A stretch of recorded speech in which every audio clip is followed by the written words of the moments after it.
혹시 오만석 씨 그 가미가제 들어보셨나요? 네. 어떻게 알고 계세요? 비행기에 몸을 싣고 자기가 직접 부딪혀서 본인은 목숨을 잃지만 일본 제국의 승리를 위해서 조금이라도 보탬이 된다라는 마음을 가지고 네. 정확히 하셨습니다. 원래 가미가제라는 용어는요 언제 나온 거냐면 고려 시대 때 여몽연합군이 일본을 침략합니다. 어떤 몽골의 어떤 그 압박에 의해서 결국 우리 고려군들도 동원이 되어가지고 일본을 침략했던 사건이 고려 시대 벌어지죠. 이때 일본이 완전히 쫄았어요. 어유 그 징기스칸의 부대 알지 않습니까? 이 몽골 부대. 그 몽골 부대 들어오니까 얼마나 긴장을 했겠습니까? 굉장히 큰 피해를 예상하고 있었는데 그때 여몽연합군이 제대로 싸워보지도 못하고 결국은 돌아오게 되죠. 그게 왜 그러냐면 그때 태풍이 불어요.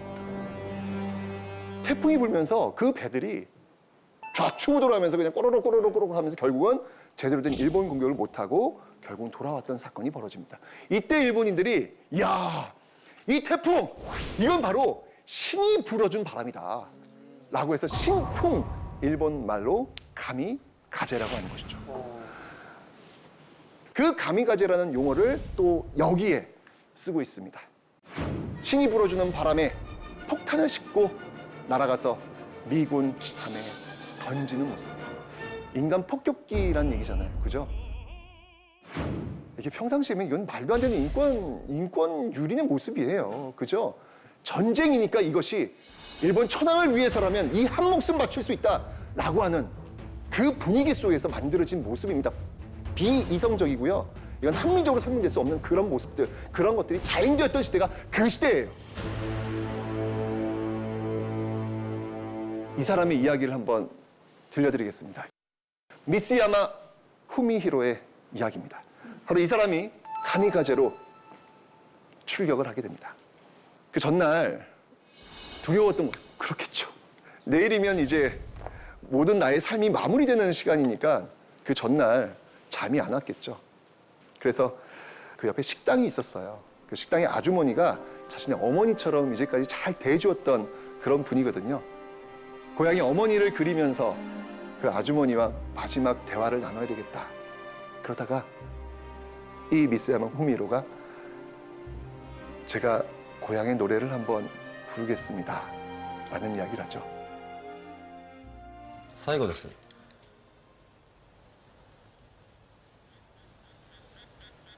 歌を聴いてくれますか。ぜひ聞かせてください。俺の国の歌です。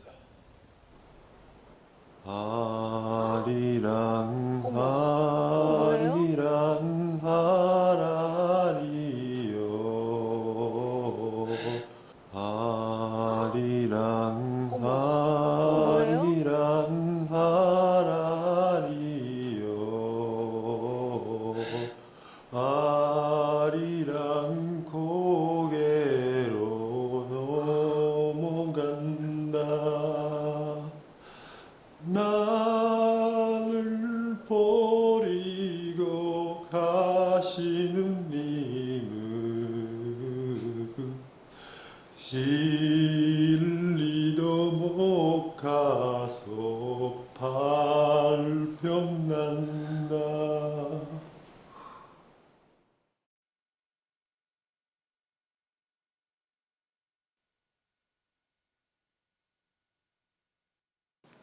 바로 미쓰야마 후미히로는 조선 사람 탁경현이었습니다.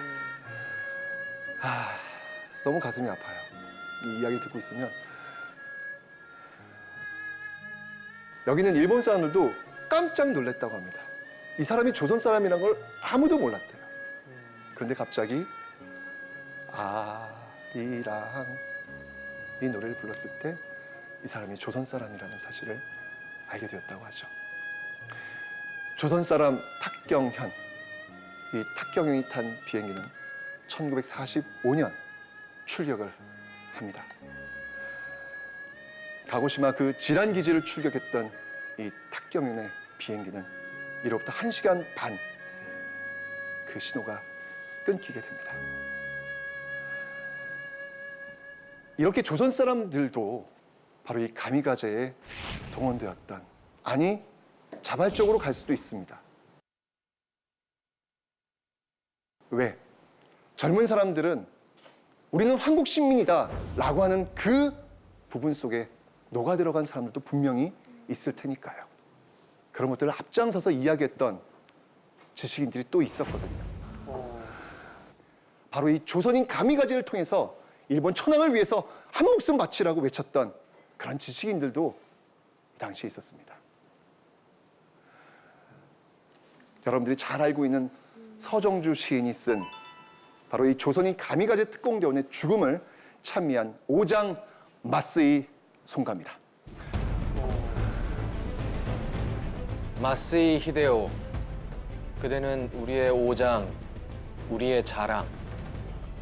그대는 조선 경기도 개성 사람, 인씨의 둘째 아들 21살 먹은 사내.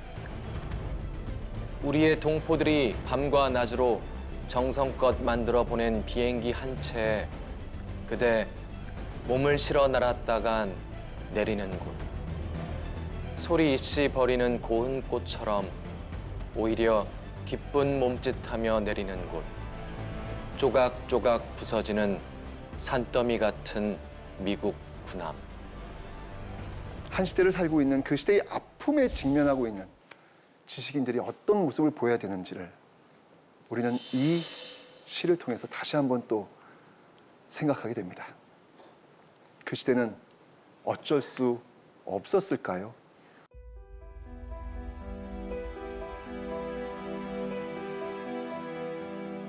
그냥 이 문구 하나로 그냥 이들의 죄를 그냥 덮어버려야 되는 것일까요? 그 시대의 어떤 여론을 형성할 수 있는, 언론을 형성할 수 있는 그 시대의 지식인들이라면 저는 이런 기록을 남긴 사람들은 역사에서 분명히 평가해 주어야 된다라고 저는 개인적으로 생각을 합니다. 저는 그런 생각이 드는 거예요. 그럼 딱 뜬 다음에 이 기술을 돌려서 일본 황궁으로 쑥 들어가면은 끝나지 않았을까? 막 이런 생각이 좀 들더라고. 그런 사람은 없었어요? 당시에 권기옥이라는 분이 계셨습니다. 혹시 들어보셨나요? 모르시죠? 바로 우리나라 최초의 여자 비행사입니다. 네, 이분이요. 내가 하늘을 날아가지고 바로 일왕궁에다 폭탄을 한번 던져보겠다. 조선 총독부에 폭탄을 한번 던져보겠다. 진짜 그렇게 생각하신 거예요? 그래가지고 이제 대한민국 임시정부, 그 당시 임시정부 있었으니까 거기서 여자 비행사로 활약했던, 예, 그런 인물이 있습니다. 바로 권기옥이라는 분이십니다. 성공으로까지는 이어지진 않았던 모양이에요. 여러 가지 활동들을 많이 했겠죠. 예, 많이 했는데 조선 총독부가 폭격을 맞지는 않았으니까. 네. 그러게요. 그랬으면 정말 좋았을 텐데. 네. 여러분들이 잘 알고 있는 위안부.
정말 이 위안부로 끌려갔던 이 여성들은 하루에 정말 20명도 넘는 그런 군인들을 상대해야 되는 그런 상상도 할 수 없는 그런 열악한 환경 속에 처해 있었다고 하죠.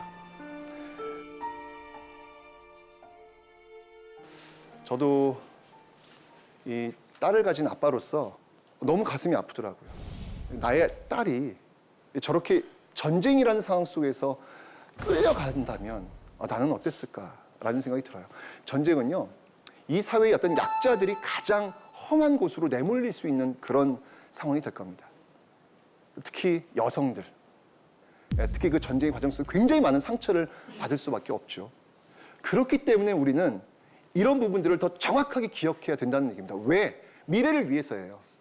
앞으로 이런 전쟁 같은 것들이 또 벌어졌을 때 이런 인권 유린의 어떤 모습들이 나와서는 안 된다라는 것을 기억하기 위해서 우리는 역사를 배우는 게 아닐까라는 그런 생각이 듭니다.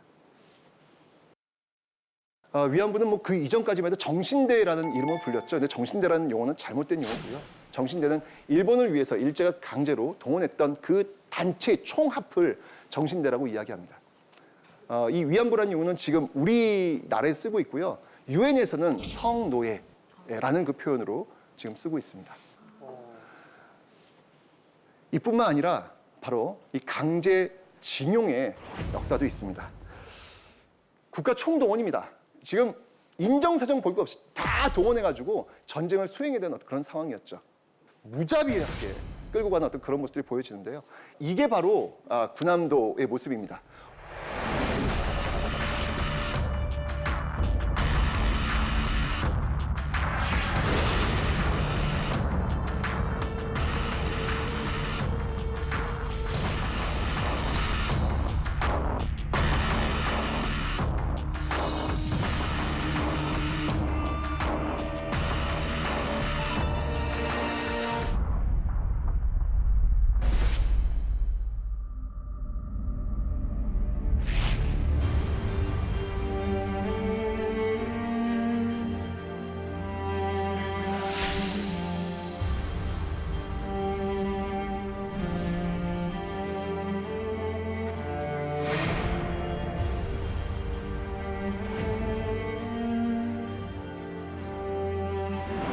여기 지금 보시면 알겠지만 바로 이 군함도 하시마 탄광의 단면도인데요.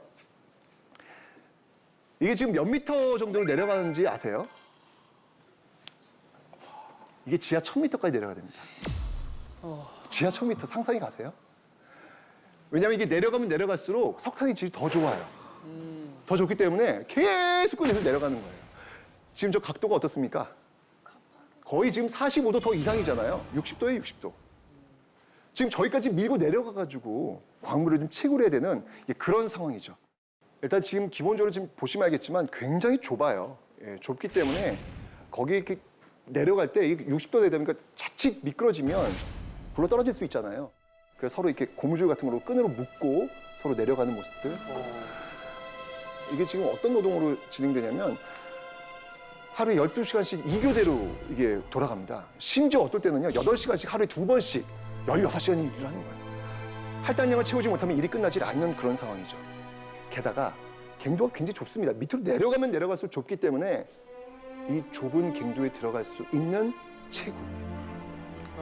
맞습니다. 바로 어린 학생들이 또 이곳에 동원될 수밖에 없는 것이죠.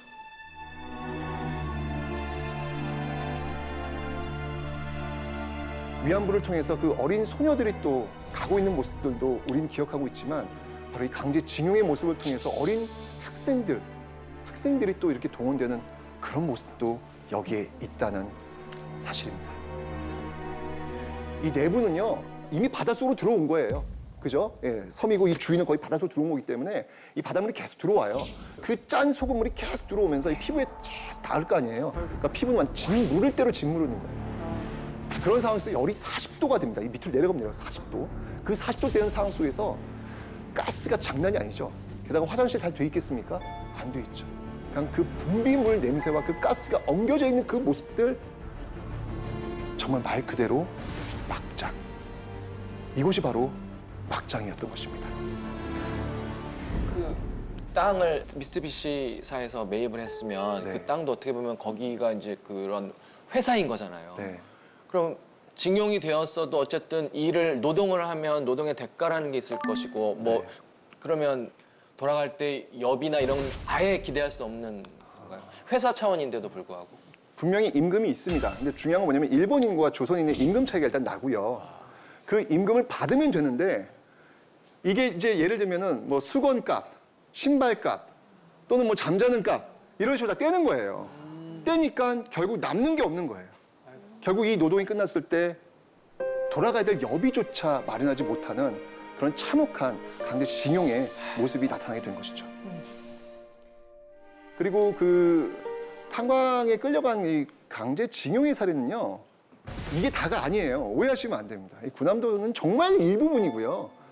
정말 그 수십, 수백 배 되는 그 강제징용의 역사가 있는데 그 대표적인 게 그 담바 만강광산에 끌려간 강제징용의 이야기가 있죠. 무려 한 3천여 명이 강제로 동원되었던 그런 모습들인데요.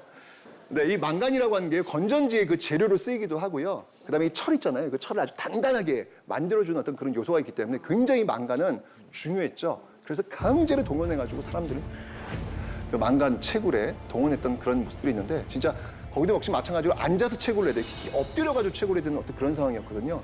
거기서 무려 200kg나 되는 엄청난 그 망간 덩어리를 들고 기어 나와야 되는 그런 모습들이 바로 그 광산에서 시행되고 있었는데 문제는 뭐냐면 그 채굴하는 과정 속에서 이 바늘가루와 같은 그 폐기물들 이런 것들이 바늘 형태의 그 미세가루가 이렇게 몸속에 축적이 돼요. 이러면서 나오는 병이 진폐증이라는 건데 여기에 참여하셨던 많은 분들이 바로 그 진폐증에 시달리다가 돌아가십니다. 이 바늘 같은 어떤 그런 형태라서 그 폐를 계속 찌르는 거예요. 그 고통이 엄청나겠죠.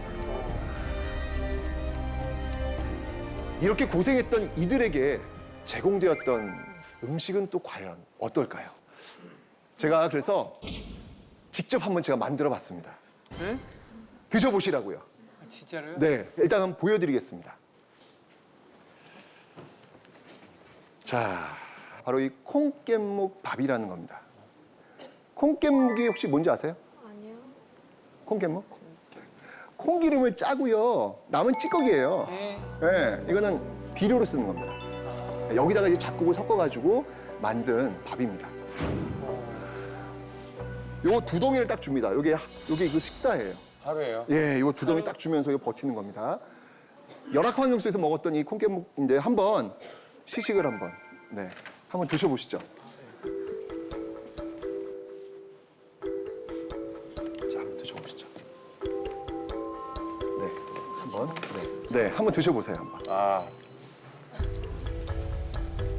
와, 사실 이런 거 그래도 같아요. 이게 콩깨가 아니라 그래도 참깨로 대체를 한 거예요, 그래도요. 이게 네.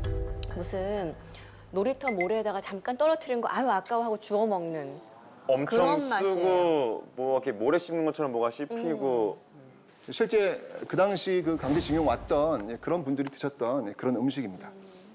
이걸 먹고 있을 때 심정이 어떨까를 좀 느껴봤는데 이건 정말 먹어야 하니까 이걸 먹지 않으면 그냥 죽음밖에는 선택할 수 있는 선택의 여건이 없잖아요. 그 심정이 얼마나 고통스럽고 힘들었을까라는 생각이 들더라고요.